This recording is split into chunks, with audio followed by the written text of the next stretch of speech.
to give us the Word of God, let's welcome our beloved church pastor, Pastora Diwani Oliva. Praise God! Malakas na palakpak para sa Diyos na buhay na buhay! Palakpak pong buhay na buhay. Yan! Praise God! Purihin po ang Panginoon! Amen! Are you excited? Dapat po kapag tayo po ay sasamba sa Panginoon, talaga namang excited po tayo. Parang nung bagong-bago lang, yung unang dama ng pag-ibig sa Panginoon ay hindi nababawasan, hindi nagkukulang. Amen po ba? Na laging nandoon ang pag-aalab dahil mahal natin si Lord. Amen? Sino rito nagmamahal kay Lord? Obvious po yun. Dahil nandito po tayo ngayon, gusto nating pakinggan ang tinig ng Panginoon. At sa hapong ito, o sa umagang ito, napakaganda ng ating tema sa buwan ng September. It's all about Arise and Build a Service-Oriented Ministry. Amen po ba? Ito yung panahon na kung saan ay panahon ng pagdidesisyon. Panahon na kung saan ay lalo nating mahalin ang ating buhay kung saan tayo tinawag ng Panginoon. Panahon ng pagpapaigting, pagpapaapoy, pag-alab, kung paanong ang Diyos ay may disenyo sa buhay ng bawat isa na ang disenyo ay maging kapakinabangan ang buhay na ito. Nung bago ko makilala ang Panginoon, ako po ay at the age of 13 ay nakilala ko si Lord. At the age of 16, naging seryoso ako. Siguro dahil 13, dahil marami pang confusion, papunta sa pagiging teenager, then pumasok at the age of 16, doon na po ako nag-commit kay Lord.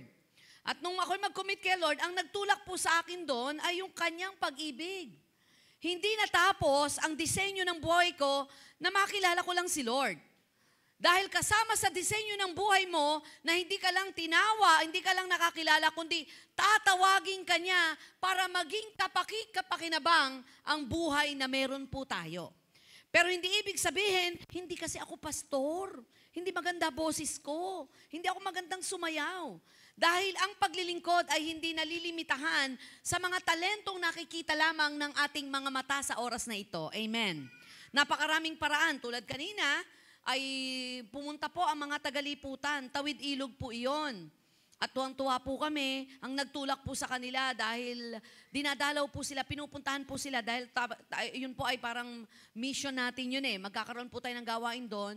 Naging daan para pumunta naman sila sa simbahan na kung saan ay doon ang gagaling ang mga tao na nagpapala sa kanila.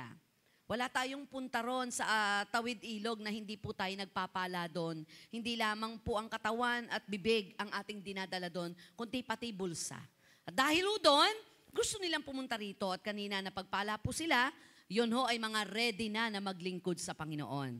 Hindi makakapunta ron ang ating mga kamanggagawa kung hindi rin sa mga bukas palad na may mga taong handang maglingkod, hindi man makahayo, pero ang bulsa ay pinapahayo. Amen? So lahat tayo may iba't ibang tawag ang Diyos. Huwag nating ipilit ang ating tawag sa tawag ng iba.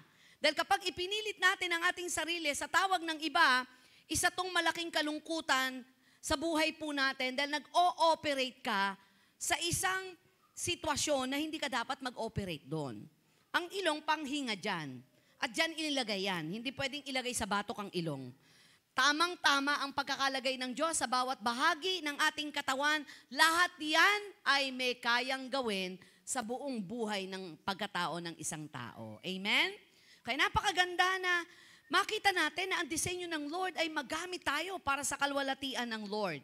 At ang ating tema, dahil kapag tayo naging Kristiyano at naglingkod sa Lord, napakahalaga po nito na dapat nating maalala. It's all about attitude matters. Nandyan pa po ba kayo? Usapang isip, puso at pag-uugali ng isang tao. And I believe, matapos yung pong madinig ang mensaheng ito, lalo niyong uunawain ang sitwasyon mo ngayon at sitwasyon ng iba. Hindi mo laging ipipilit na lumagay ka sa sitwasyon ko para maunawaan mo ko. Kasi minsan nagiging salita natin na wala ka kasi sa sapatos ko, wala ka kasi sa sinelas ko. Hindi natin pwedeng ipilit na unawain niyang pilit ang ating sarili hanggat hindi mo nauunawaan kung sino ka sa harapan ng Diyos. Kung yung iba, kung yung sarili mo, di mo unawaan, di lalo na iba. Ang una mong unawain at maintindihan bakit ganyan ang takbo ng isip at puso mo. At malaking kinalaman nito sa pagtakbo natin bilang Kristiyano. Amen po ba? Attitude matters. Your attitude matters as you serve God and ministers to others. Philippians chapter 2 says, verse 5, adapt the attitude that was in Christ Jesus. Sabi na FBV, the version, the attitude you should have is the same as that of Christ Jesus.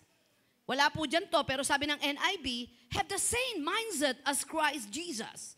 Sabi ng NMB, let the same mind be in you that was in Christ Jesus. Sabi ng King James, let this mind be in you which was also in Christ Jesus. Tagalugin ko po, naway magkaroon kayo ng kaisipan na tulad ng kay Kristo. Diyos pong bahala magpala sa pagkabasa ng kanyang buhay at banal na salita ng Diyos. Ang lundo po ng ating pag-aaral, it's all about attitude matters. Ito po ay hinuhugutan ng laman ng ating isip at ng ating puso. Nandyan po ba kayo? Napakalaki ng kinalaman kung paano tumatakbo ang ating isipan. Kapag maayos ang ating isip, nagiging maayos, maaliwalas ang buhay natin. Maayos ang pagtanaw natin.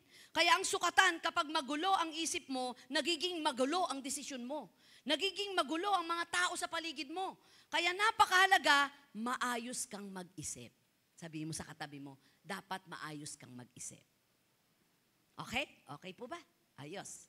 So malaki kinalaman ng takbuhin ng isip natin. Kaya may mga taong, ang galing mag-isip nito, ang talinong mag-isip nito. Meron mga ibang sinasabi, palpak mag-isip to. Ang gulo ng isip nito. So malaki ang kinalaman nito sa tatakbuhin ng buhay natin, sa magiging pag-uugali natin, sa magiging output ng bukas natin. Kaya sabi dito ni Apostle Pablo sa Philippians, adapt the attitude that was in Christ Jesus.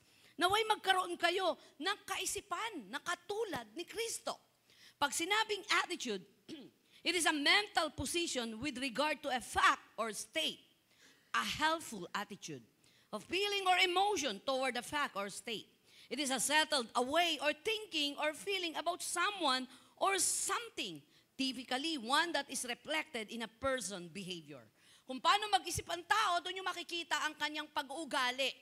Kung ano pinaguhugutan niya, iyon ay kung ano ang laman ng kanyang isipan, ano ang inisip niya, anong naging karanasan niya, na nagiging impact ng kanyang isipan. Kaya may paalala si Isaiah, nandiyan pa po ba kayo? Forget the former things. Pinaalalahanan niya mga Israelita dahil ang mga utak ng Israelita laging nakatingin saan? Sa pagkaalipin. Dinisenyo sila ng Diyos na magtagumpay pero inangkin nila na wala na silang mararating. Kaya sabi ni Isaiah, forget the former things. Do not dwell on the past. Ang ibig sabihin niya, yung mga bagay na hindi makatutulong sa inyong isipan para hindi ka makapagpatuloy, wag mo nang balik-balikan. Sabi ng Tagalog, ilibing mo sa limot. Kaya napakalaga na tayo'y marunong maglibing sa limot. Nandyan po ba kayo? Iba yung inilibing, tsaka itinanim. Kapag inilibing, dapat wag hukayin. Mga bagay na nabubulok na hindi na dapat hukayin pa. Pero kapag itinanim, dapat mamunga. So dapat alam natin ang itatanim natin sa isipan natin.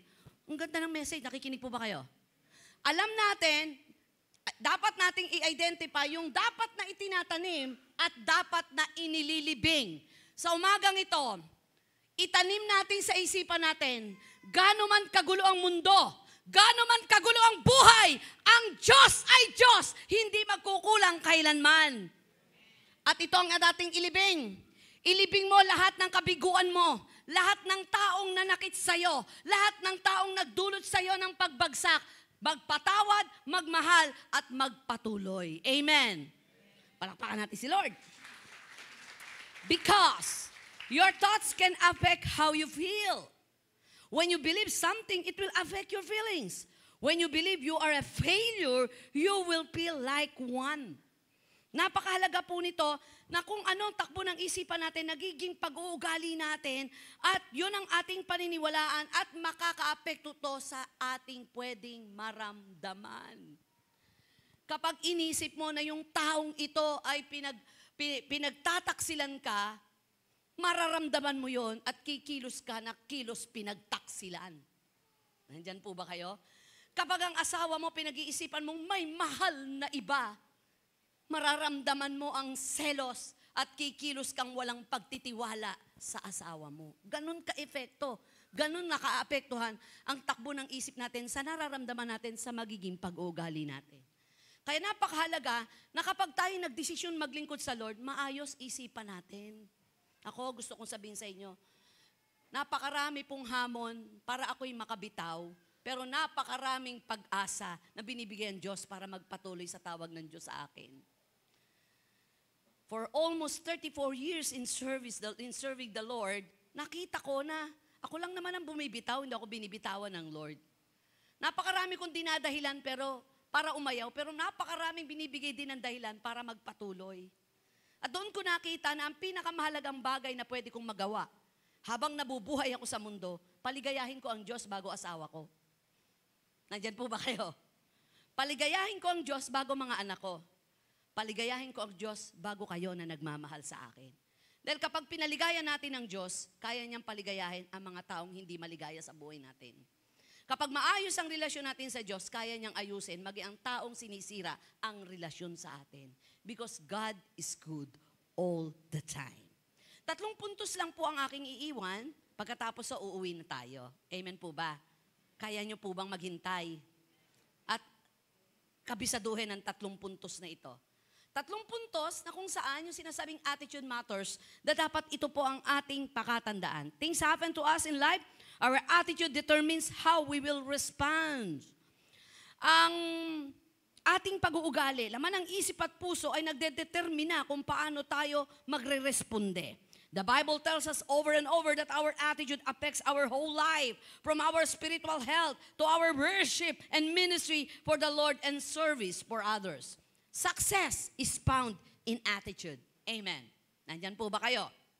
Ako naniniwala na hindi sukatan na ito'y galing sa matalinong tao, marangal na pamilya, dissenting pamilya, para maging maganda rin ang buhay sa kinabukasan. Hindi laging ganon. Nandyan po ba kayo? Anak ako ng dating nakabilanggo sa Malolos Jail.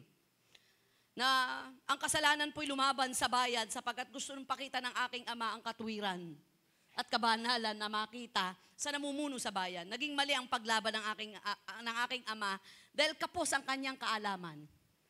But it doesn't mean ako po ay mabibilanggo. Dahil anak ako ng bilanggo. Anak ako ni Rosang Bagoong na habang buhay magtitinda ng bagoong. Pinili ko po ang buhay na ito. Nandyan po ba kayo? Ito ang takbo ng isip ko. Kung ano ang pangit na nakaraang buhay ko at kung saan ako isinilang, aalis ako doon, pupunta ako sa gitna ng kalooban ng Diyos. Kayang mabago anumang sitwasyon na pinagkasadlakan mo, depende sa takbo ng isip mo at kung paano ka magpapatuloy sa Diyos na pinaglilingkuran mo. Kaya nagiging matagumpay ang tao kasi maganda siyang mag-isip. Kaya nagiging anointed, nagiging successful ang ministry kasi magaling siyang mag-isip. God does not real work of changing our attitude. He gives us a part to play in keeping our attitude right. Tandaan po natin, tutulungan tayo ng Diyos kung tayo'y makikipagtulungan sa Kanya. Makinig mabuti. Hindi ibig sabihin, kailangan ng Diyos ang tulong mo. May mga pagkakataon at may maraming bahagi ng buhay natin na gagawin ng Diyos ang kalsadang daraanan mo, pero tatawirin mo yon, hindi kanya bubuhatin. Nakaalalay siya sa iyo. Si Pastor Jan po, alam naman natin, barbero yan. Amen. Barbero ho dati. Sa tagal ng pagiging barbero ni Pastor Jan, dahil binatilyo pa lang siya, barbero na siya. Hanggang ngayon, nagbabarbero pa rin siya kapag may gusto at magtitiwalang magpagupit. Nakabisado na po ni Pastor Jan kung ano ang tamang gupit at bagay na gupit. Depende sa itsura ng tao o sa hugis ng muka. So minsan may nagpagupit po sa kanya. Sabi niya, ito yung gusto kong gupit. Nakita ni Pastor Jan na hindi babagay yung gupit. Kaya nag-suggest siya. Sabi niya, sure po kayo? Oo, kasi uso yan eh.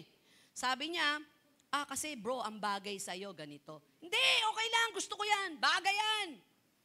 So, gano'n naman ho kami, gano'n si Pastor John, hindi niya ipipilit, gusto mo yan eh. Sabi nga ng iba, customer is always right. So, ginupitan. Nung makita niya po sarili niya, pangit naman, pangit! Hindi ko masabing, ang pangit mukha mo, hindi yung gupit. De, joke lang. problema? Yung mukha niya ba o yung gupit? Walang problema sa gupit. Ang naging problema, hindi bumagay ang gupit sa mukha. Kahit ano, lapad, tuldok, haba ng mukha, may binabagay ang gupit. So hindi nasunod yung iniisip niya maganda kasi pinilit niya yung gusto niya na hindi bagay sa kanya. Ganon tayo sa Lord. May mga pinipili tayo na akala natin, doon tayo sasaya, doon tayo liligaya. Hayaan mo ang Diyos ang magdisenyo ng buhay mo, liligaya ka. Ngayon, bakit ang dami-dami pong dumadaan sa barbershop namin na mahahaba ang buhok? Parang di mga naliligo. May kinalaman ba si Pastor Jan doon? Wala. Pero kung papasok sila at maaayos ang buhok, may kinalaman si Pastor Jan. Hindi maaayos ang itsura mo hanggat hindi ka pumapasok sa barbershop namin. Anyway, hindi ho ako nag-advertise. Wala na ho kaming barbershop. Ang punto is this, hindi maaayos ang buhay ng isang tao at hindi maaayos ang paraan ng kanyang paglilingkod hanggat hindi niya pinaayos sa Diyos ang buhay at paraan ng kanyang paglilingkod. Amen? Sabi ng Book of Luke 6:44, "For each tree is known by its own fruit." Jesus says, every tree is known by its fruit. Malalaman mo na ang punong yon ay puno ng mangga kapag namunga ng mangga. Namunga ng kamatis, ng abukado. Malalaman mo kung anong klaseng puno depende sa bunga. Gayon din naman, he is saying you can determine whether a person is the true follower of Christ by the way they live their lives, by their behavior. And that is attitude. Everybody say attitude. 3 points. Number 1, our attitude towards our circumstances should be to trust God. Hindi natin mapipili anumang sitwasyon na pwede nating makaharap. Hindi tayo makakapili ng problema. At hindi natin mai-schedule ang problema at pagsubok. Hindi pwedeng ganito. Sa buwang ito, ang schedule ng pagsubok ko, kahirapan. After 6 months, sakit karamdaman. Hindi. Dumadating siya bastos, or sa word.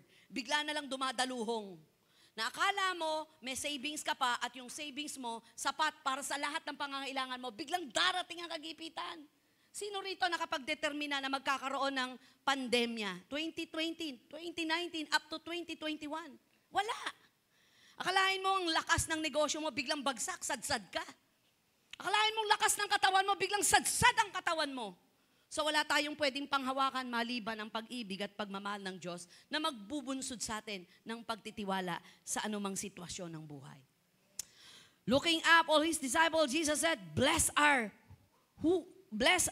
you who are poor, for yours is the kingdom of God. Tingnan niyo yung pagtanaw ng Panginoon dito. Mapalad kayong mga nasa gitna ng kahirapan sapagkat makasusumpong kayo ng paghahari ng Diyos. Mapalad kayong nagugutom sapagkat kayo'y bubusugin. Mapalad kayong umiiyak sapagkat kayo'y patatawanin. So anong dapat maging takbo ng isip dito?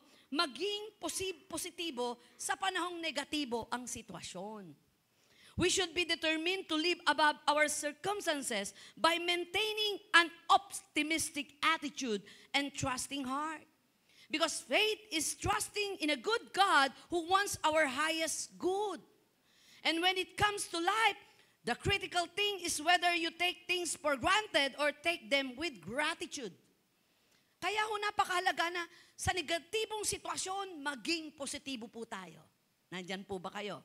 Because whatever you hold in your mind will tend to occur in your life. If you continue to believe as you have always believed, you will continue to act as you have always acted. If you continue to act as you have always acted, you will continue to get what you have always gotten. And if you want a different result in your life or your work, all you have to do is to change your mind. If you wish to know the mind of a man, sabi rito, listen to his words. Makinig ka sa mga sasabihin niya.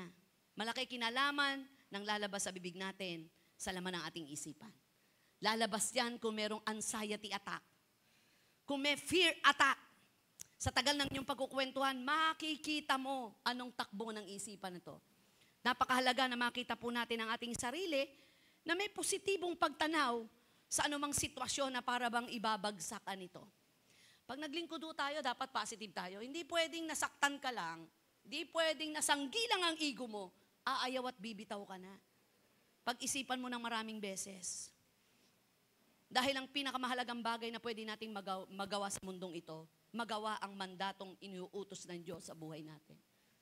Napakahalaga nun. Hindi pwede yung ganitong kaisipan, maglilingkod ako, bahala kayo kung di nyo ako tanggap. Kahit ayoko dyan sa pastor, basta maglilingkod ako. Magandang pakinggan. Pero may mandato ang Diyos.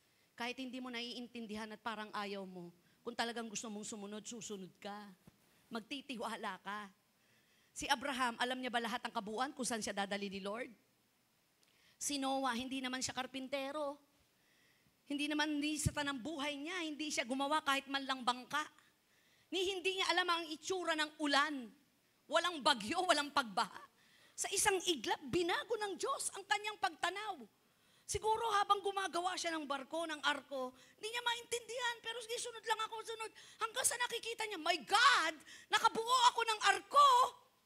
Ang lapad, ang liit, ang haba, sinunod niya lang kung ano gusto ng Diyos. Si Abraham, akala niya okay na sila ni Sarah. Anyway, kahit wala tayong anak, bebe na lang kita.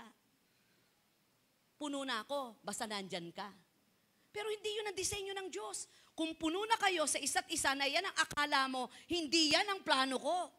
Hindi edad ang basihan. Hindi ang dami ng yaman mong sukatan. Higit pa dyan na ibibigay ko, sumunod ka lang. Pinagbalot si Abraham. Pinapunta sa lugar na unfamiliar place. Na yung sitwasyon, hindi niya alam kung anong haharapin niya. Sumunod lang. Sa pagsunod niya, naging positibo siya. Pero nung una, parang duda. Kasi talaga namang hindi na pwedeng magkaanak. Natawa pa, pero nagpatuloy sa buhay. Marami bang nakakatawa sa buhay niyo na parang ayaw niyong paniwalaan? Diretso lang. Dahil ang buhay ay hindi iikot lang sa paghinto. Hinto sandali, pero magtuloy ka, pero wag kang aayaw. Masasaktan, oo, given the fact. Dahil walang nagmahal na hindi nasaktan, pero hindi ibig sabihin hindi magpapatuloy magmahal. Oo, masusugatan, pero hindi ibig sabihin mananatiling sugatan. Siyempre, magpapagaling at magpapatuloy pa rin. Tandaan po natin, walang nagmahal sa Panginoon na hindi nakaranas ng kabiguan. Nandyan po ba kayo? Mahal bakit binigo? Bibiguin po tayo sa lahat ng gusto natin na alam ng Diyos na magpapahamak sa'yo. At dadaling ka niya sa tamang kondisyon ng buhay na doon ka niya pagpapalaing lubos. Amen. Palakpakan natin si Lord. Let the mind of the master of your mind. Napakahalaga na yung isipan natin ay puno ng mga kapahayagan ng Diyos. Kaya nagiging positibo yan, ang hugutan mo, salita ng Diyos. Meron akong naging pagpapala po sa akin. Habang ikinukwento niya, pinipilit kong wag umiyak. Sabi niya, Pastora, sumadsad ang buhay namin. Panahon ng kasagsagan ng pagiging Kristiyano namin. Kasi minsan tayo, hindi hahayaan ng Lord. Kung yun ang yabang mo para tumino ka at magpakababa, papahintulot ng Diyos yun. Di ba pinahintulot naman ng Lord na itinapon sa pugon ang 3 kabataan? Pinakain sa leon si Daniel, pero hindi ngumanga ang leon at hindi nasunog ang katawan ng 3 kabataan? Dinurog ang lahat ng pagmamataas at maling paniniwala para makita nilang God is the answer sa lahat ng problems. Nandiyan pa po ba kayo? If you wish to know the mind of man, listen to His word. Kaya doon papasok kung anong takbo ng ating isipan. Merong salita, anong awit, ano mang mangyari, maglilingkod sa'yo. Sunod, ano mang mangyari, susunod sa'yo. Ano pa uli? Pupurihin. Ano pa? Ano pa? Ano mang mangyari. Okay. Walang specific ano mang mangyari. Ano man Sa panahong sa pagpapatuloy mo, nahahamon ang pagpapakatino mo't pagsunod. Ano mang mangyari. Sa panahong nahulog ka sa kasalanan at kinokondena ka ng kasalanan iyon at ng sarili mo, ano mang mangyari. Sa panahong may mga pagkakataong hindi mo maintindihan ng mga namumuno sa iglesia, ano mang mangyari. Yun ang ibig sabihin nun. Na hindi susukatan, walang sukatan ang pagsunod mo, kundi yung pagmamahal ni Kristo sa buhay mo. Amen. Number 2 na ako. Our attitude toward others should be love. Everybody say love. Luke chapter 6. But those of you who will listen, I say love your enemies. Ito yata pinakamahirap gawin Yung mahalin mo, yung umutang sa'yo, tapos hindi binabayaran, siniraan ka pa, pinace mo ka pa, hirap nun. Di ba? Ang hirap magmahal sa taong hindi mo naano, pero inaano ka. Di ba? Ang hirap mahalin yung taong hindi ka mahal-mahal. Pero wala tayong magagawa, mandato, inutos. But those of you who listen, I say, love your enemies, do good to those who hate you, bless those who curse you, pray for those who mistreat you, but love your enemies, do good them, and lead them to expecting nothing to return in return. Then your reward will be great, and you will be sons of the Most High, for He is kind to the ungrateful and wicked. May kwento ako sa inyo, konting testimony.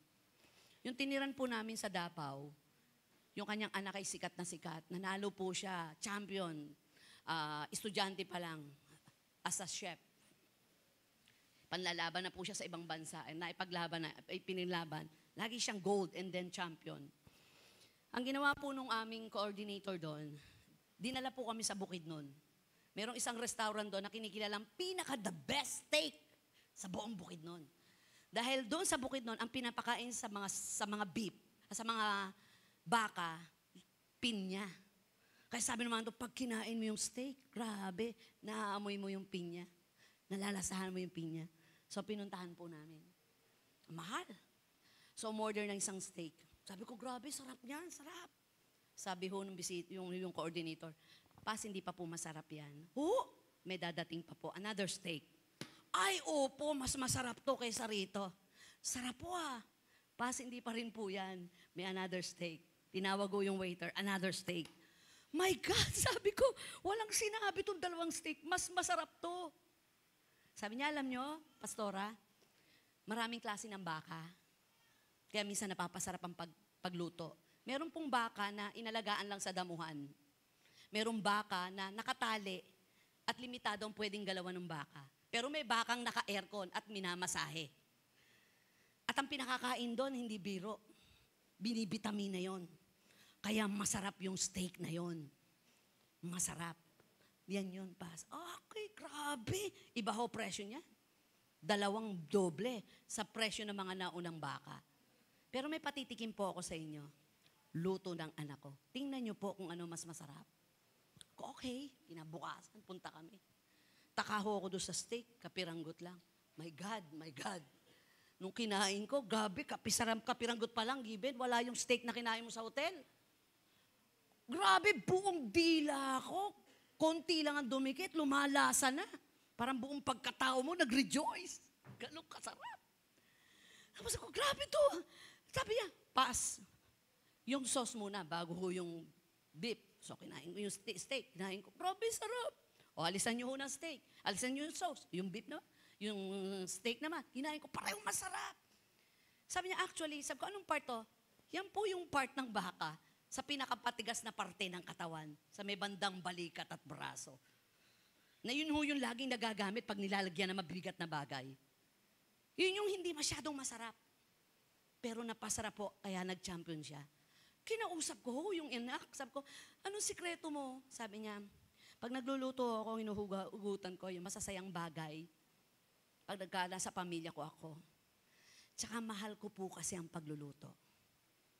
Pag anumang bagay ginawa natin ang pagmamahal at nilagyan natin ng pagmamahal, makikita po natin ang tagumpay. Lagyan natin ng pagmamahal ang ating pagtatrabaho kahit na hindi gusto natin ng boss.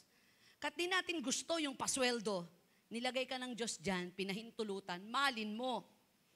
Mahalin natin ang church kahit hindi nyo gusto yung kasama nyo sa worker. Kahit hindi nyo ako gusto.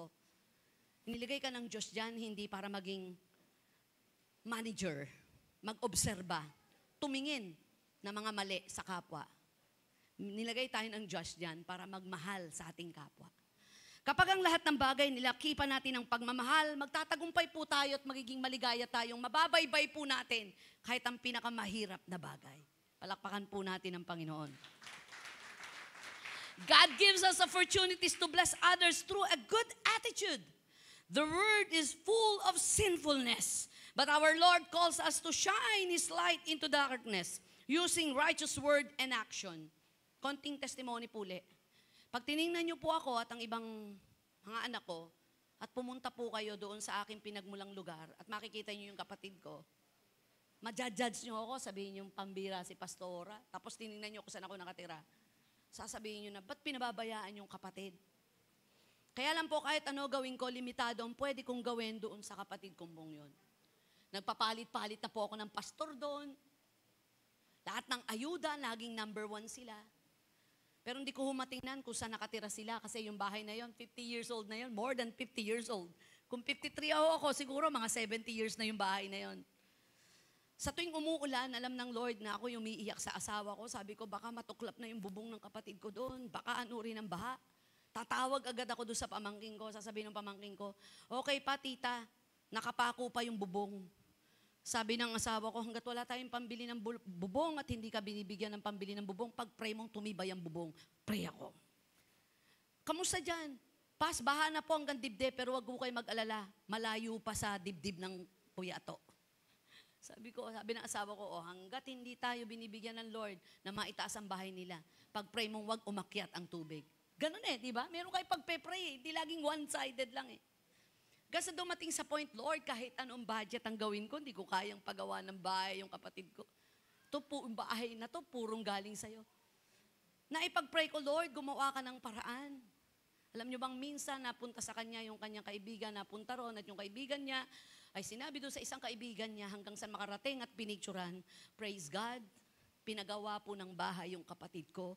Hindi lang pinagawa ng bahay, kundi pinagpatayuan pa ng poso. God is good. Praise God. Palakpakan natin ng Lord. Tama pala yung pananaw ko. Walang naglingkod sa Diyos na pinabayaan ng Panginoon, maging ang pamilyang mahal mo ay di pababayaan ng Diyos mo. Kung naaapektuhan ka sa sitwasyon ng lahi mo, mas apektado ang Diyos sapagkat alam niya kung saan ka malulungkot.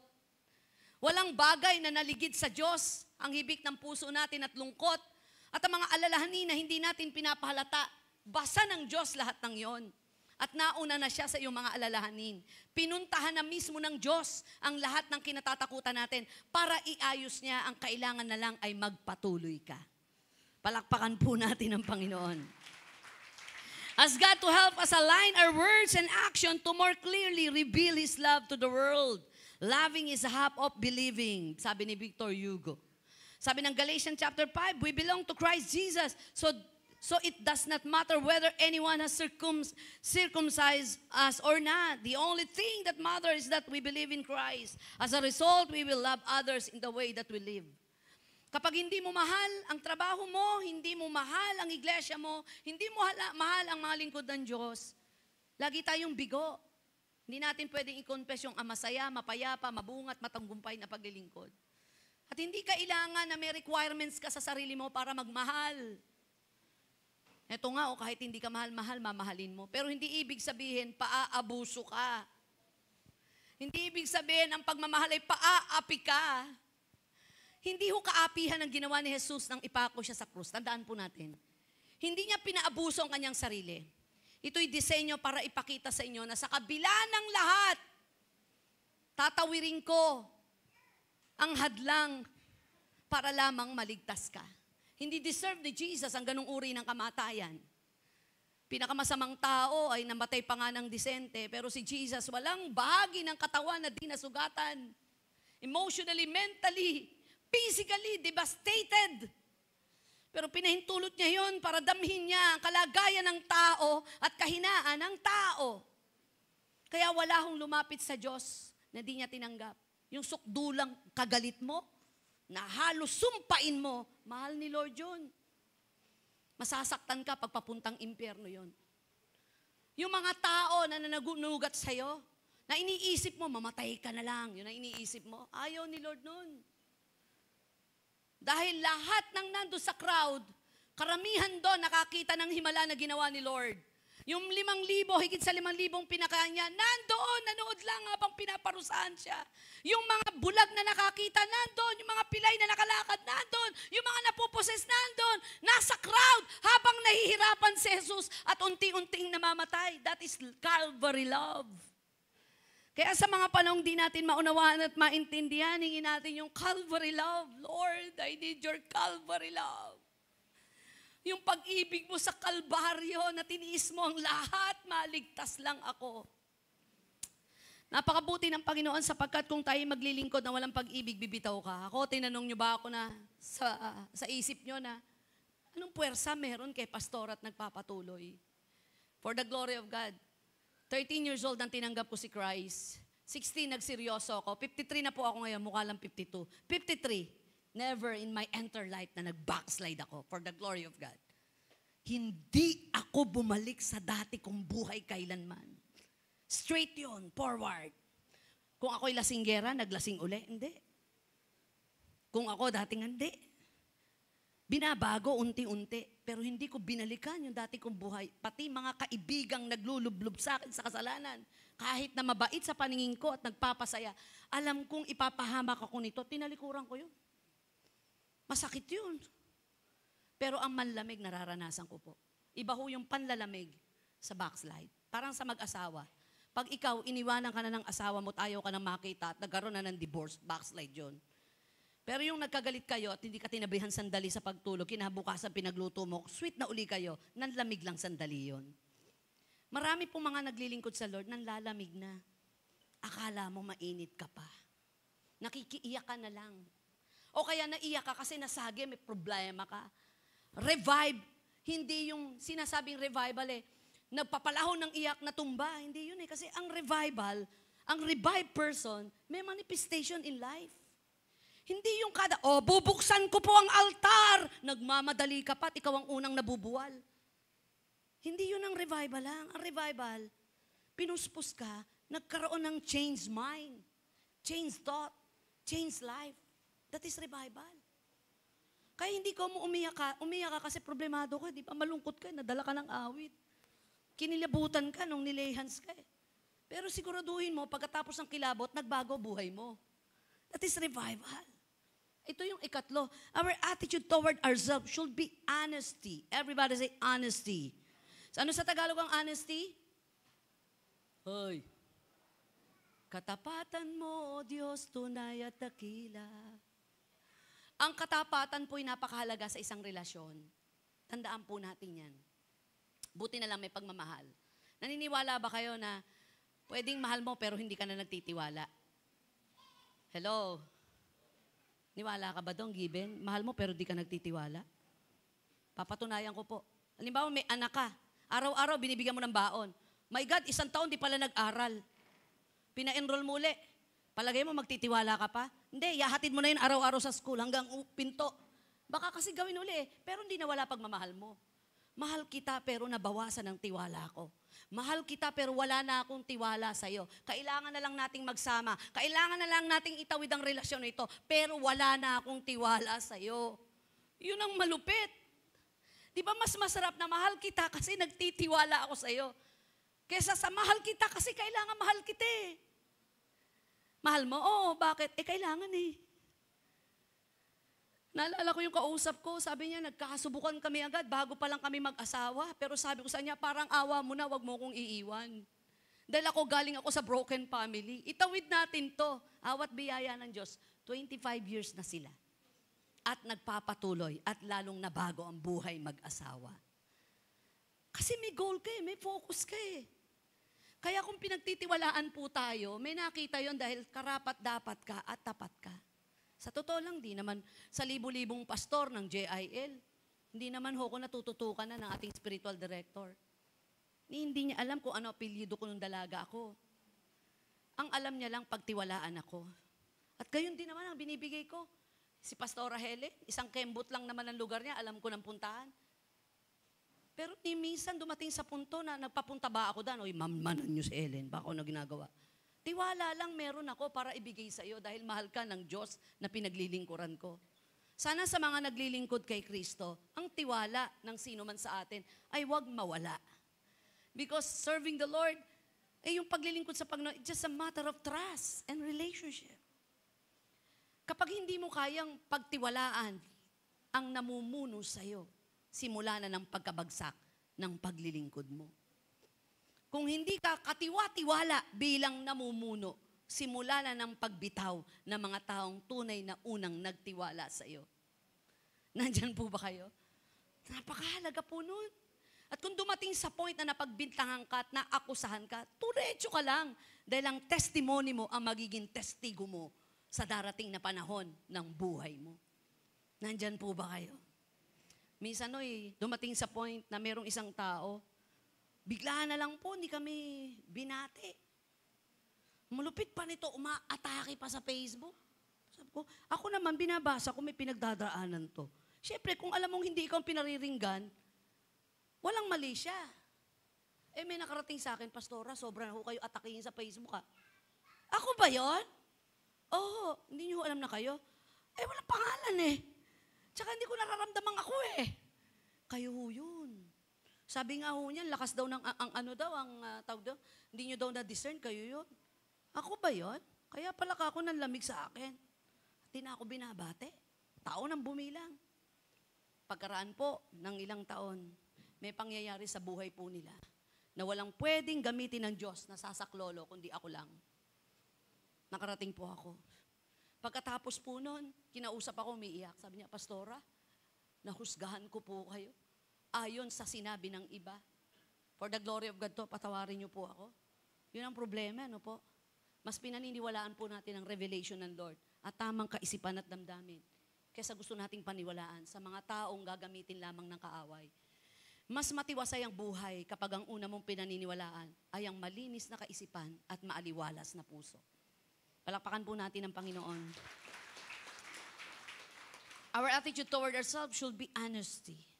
Sabi nga raw po, sabi dito, bakit, sa book of Luke chapter 6, why do you look at the speck in your brother's eye? Gusto kong Tagalogin to Bakit pinupuna mo ang munting puwing sa mata ng kapwa mo, pero hindi mo naman pinapansin ang malatrosong puwing sa mata mo? May contemporary Tagalog pala nito, natawa ko kagabi Anyway, galing po sa GMA, teaching. Hindi ko ginawa ito. Hindi mo naman pinapansin ang malatrosong puwing sa mata mo. Yan ang problema ang nakikita po natin ang mali ng iba at tinahatulan natin ayon sa kilos nila, ayon sa pananamit nila, pero wala tayong malalim na karanasan sa Kanya.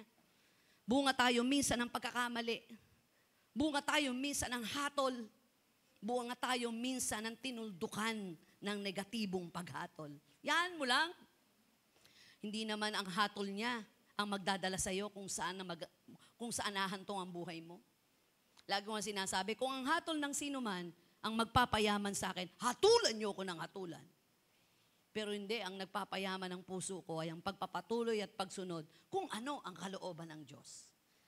Sa paglilingkod sa Panginoon, di tayo makakapili ng anumang sitwasyon, pangyayari at mga tao na pwedeng gamitin para lumakas, humina tayo. Sabi nga po, may intensyon sa mga taong ating nakakaharap, nakakasalamuha. May makikilala tayo, nakilala mo para palakasin ka. Nakilala mo para pahinain ka. Nakilala mo para saktan ka. Pero sa lahat ng uri ng taong ito, pinahintulot ng Diyos yun para ito'y makabuti sa pagkatao mo. Palakpakan po natin ang Panginoon. He is more within us than we are ourselves. Konti uling testimony medyo high na high pa ako Narating ko po yung Enchanted River. Kung extreme ako, Enchanted to, puro engkanto nandito. Sobrang sikat po to sa mga vloggers, sa mga So, nung puntahan namin, sabi ko, wow. Sabi ko, mali, hindi enchanted. Kung may sapa papuntang langit, consider sapa ito papuntang langit. Grabe. Hiyaw kami ng hiyaw ni Heli. Grabe yung water na iba color. Pero meron palang mysterious doon. Yung pinakamagandang view, wag mong lalanguyan kung di ka ready. Kasi hihilahin ka mo, pwersa sa baba. At marami na raw pong namatay doon. Dito naman, medyo mababaw, kailangan aware ka. Kasi di mo namamalayan, sarap ng tubig, sa dami ng isda, sa sarap ng pakiramdam, inaanod ka na pala. Sabi ko, may mga gandang hindi mo inakala pero magpapahamak sa'yo. Pero may gandang inakala na magpapatuwid ng landas mo. Na, habang nandun ako, yun ang maganda pag Kristiyano, nagkakaroon ng revelation. Sabi ko, bakit pinapapangit ng maling salita o maling pananaw ang ganitong kagandahan ng lugar? Maraming tao maganda na pinapapangit. Hindi marunong makontento kaya nadidisgrasya ang buhay. Maniwala po tayo sa gustong gawin ng Diyos.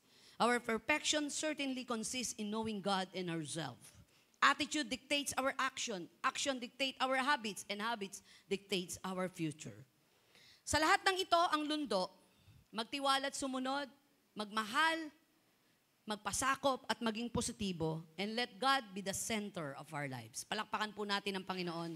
Tumayo po tayong lahat and let us worship the Lord. Ang ganda po ng awit, no? From my heart to the heavens, hayaan mo na magtiwala tayo sa Panginoon. Let God be the center of our lives. Let God be the center of our service.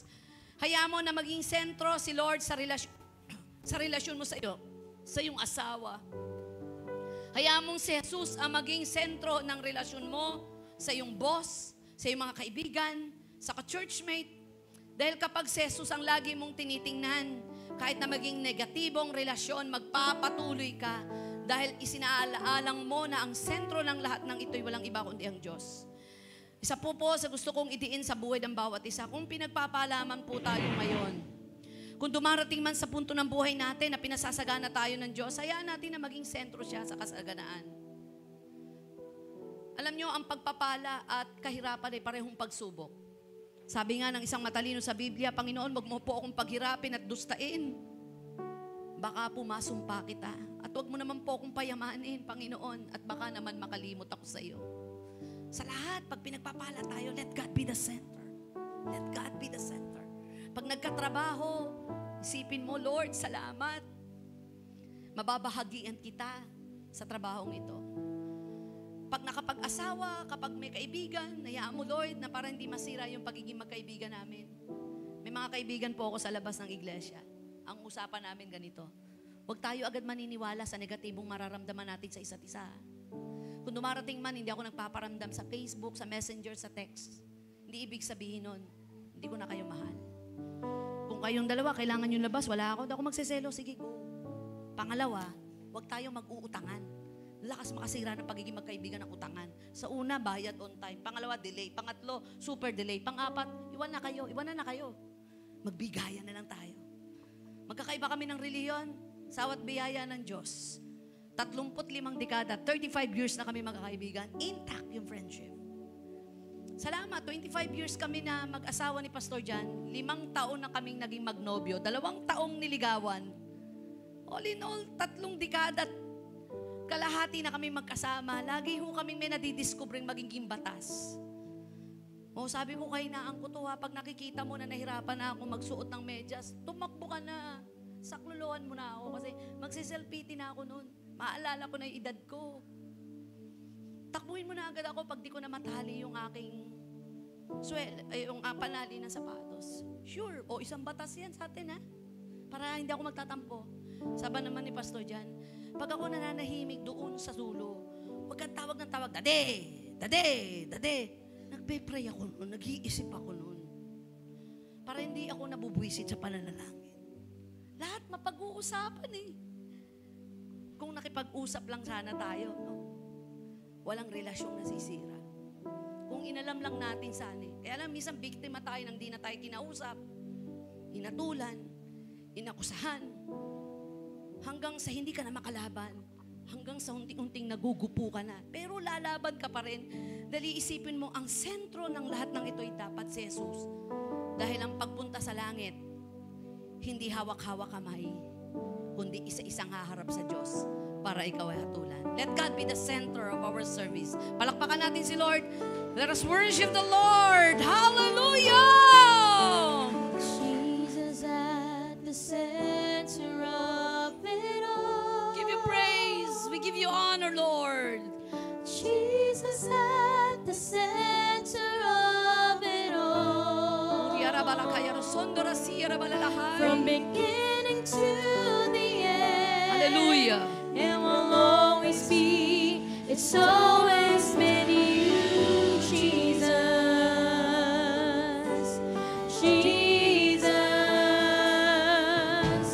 Jesus at the center of it all. Jesus at the center of it all. Hallelujah, Jesus. From beginning to the end, it will always be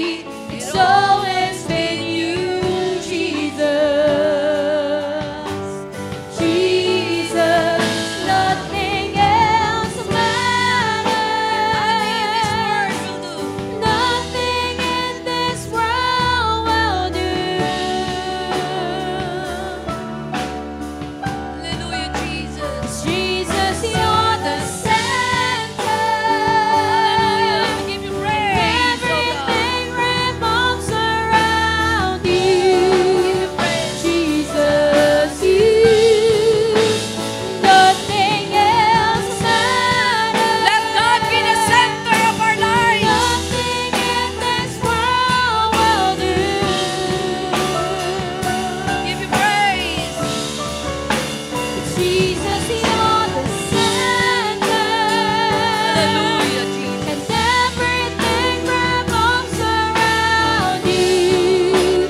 Jesus, you.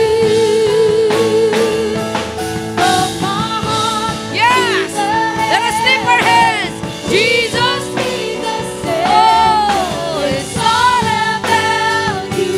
Yes, it's all about you. From my heart to the heavens, Jesus be the center. It's all about you. Yes, It's all sing it again. about you.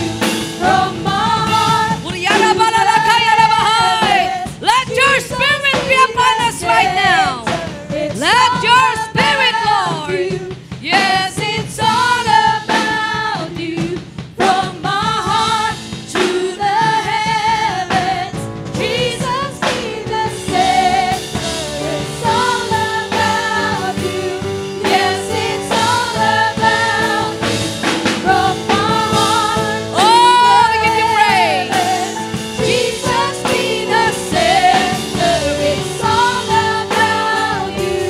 Yes, it's all about you. Uriandara bakayo sikariandala sandarayira babahaya. Sikiriando rosia babahay. Lord, ano man ang issue ng isip at puso namin, Lord, hayaan mo, Lord, na ito yung bisitahin. Kung may mali sa pag-iisip namin, kung may mali sa damdamin namin, dulot ng in-entertain ng aming isipan.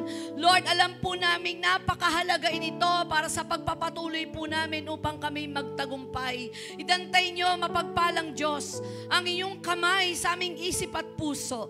Sinabi mo sa iyong salita, do not conform any longer to the pattern of this world, but be transformed by the renewing of your mind. Kapag may renewing of mind, may renewing heart, may renewing attitude. Salamat, Panginoon.